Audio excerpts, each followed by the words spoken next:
داروغہ جہنم مالک سے کہو جہنم کے سارے دروازے بند کر دیے جائیں، اسرافیل کو کہہ دیا جائے کہ آج سور نہ پھونکے، اسرائیل کو کہہ دیا جائے کہ آج کسی کی روح قبض نہ ہو، اسرائیل کو کہہ دیا جائے کہ آج کسی کی روح قبض نہ ہو، جنتی سواری براق کو لے جاؤ، میرے محبوب کو اس براق پر لے آؤ۔ جبریل امین جنت کے جو سواریاں ہیں براق وہاں جاتے ہیں، ہزاروں کی تعداد سے براق کھڑے ہیں۔ ایک وہ براق بھی ہے جس کی آنکھوں میں آنسو ہیں، جو عشق مصطفیٰ میں رو رہا ہے، تو اس سے پوچھتے ہیں تیری آنکھوں میں آنسو کیوں ہیں؟ تو وہ کہنے لگا کہ جب سے ہمیں خبر ملی ہے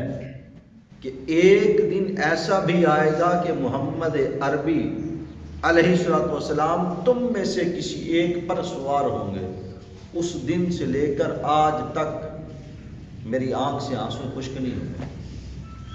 میں اس وقت سے لے کر اب تک رسول اللہ کی محبت میں رو رہا ہوں، اور میں التجائیں کرتا ہوں کہ مالک جس براق پر تیرے محبوب نے سفر کرنا ہے وہ کوئی اور براق نہ ہو، وہ میں ہی ہوں۔ اے مالک تو مجھے ہی یہ شرف بخش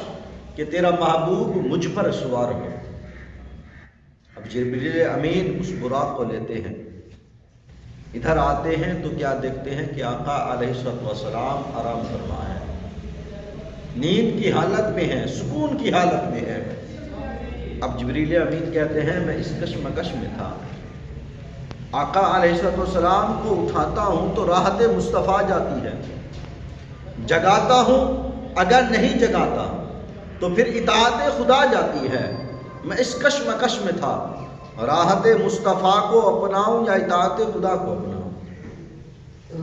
اللہ نے مجھے حکم دیا، یا جبرائیل، جی رب جلیل،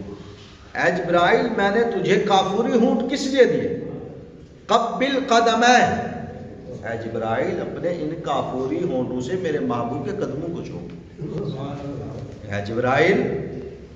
اپنے ان کافوری ہونٹوں سے میرے محبوب کے قدموں کو چوم۔ جبریل امین فرماتے ہیں کہ جب میں نے رسول اللہ علیہ السلام کے مبارک قدموں کو چوما، آقا علیہ السلام کی مبارک آنکھ کھلی تو میں نے اللہ کا پیغام دیا، شق صدر ہوا، آقا علیہ السلام نے آب زمزم سے غسل کیا، براق پر بیٹھنے لگے تو آپ کی آنکھوں میں آنسو تھے، براق پر بیٹھنے لگے تو آپ کی آنکھوں میں آنسو تھے۔ جبریل امین نے عرض کی یا رسول اللہ آج تو انتہائی خوشی کا دن ہے، اللہ نے آپ کی خاطر جنت کو سجایا ہے، جنت کے سارے دروازے کھول دیے گئے ہیں، جہنم کے سارے دروازے بند کر دیے گئے ہیں، آج تو انتہائی شادمانی کا دن ہے، خوشی کا دن ہے اور آپ رو رہے ہیں۔ آقا علیہ السلام نے فرمایا اے جبرائیل میں تو براق پر سوار ہو رہا ہوں، دیکھتے ہی دیکھتے عرش اعظم تک پہنچ جاؤں گا، لیکن میں سوچ یہ رہا ہوں کہ جب کل قیامت کا دن ہوگا میرے امتی پل صراط سے کیسے گزریں گے، کیونکہ آقا علیہ السلام جانتے تھے ویسے تو آپ کی ہر دعا قبول تھی، لیکن رسول اللہ علیہ السلام یہ بھی جانتے تھے کہ آج تو خود خدا نے مجھے بلایا ہے، آج میں جو بات منوانا چاہوں منوا سکتا ہوں۔ تو آقا علیہ السلام نے کیا فرمایا، اے جبرائیل میں تو براق پہ سوار ہو رہا ہوں لیکن مجھے میری امت کی فکر ہے، جب کل قیامت کا دن ہوگا میری گنہگار امت پل صراط کیسے عبور کرے گی؟ تو اللہ نے فرمایا اے جبرائیل میرے محبوب سے کہہ دو کہ جبریل کے پر کس لیے کہ جب کل قیامت کے دن تیری امت آئے گی جبریل اپنے پر بچھا دیں گے، اس لیے تو کہا کہ جبریل پر بچھائیں پر کو خبر نہ ہو، مطلب یہ ہے کہ اس وقت جب پر بچھائیں گے پروں کو بھی کچھ نہیں ہوگا، پل صراط سے امت محمدیہ بآسانی گزر جائے گی۔ آقا علیہ السلام کو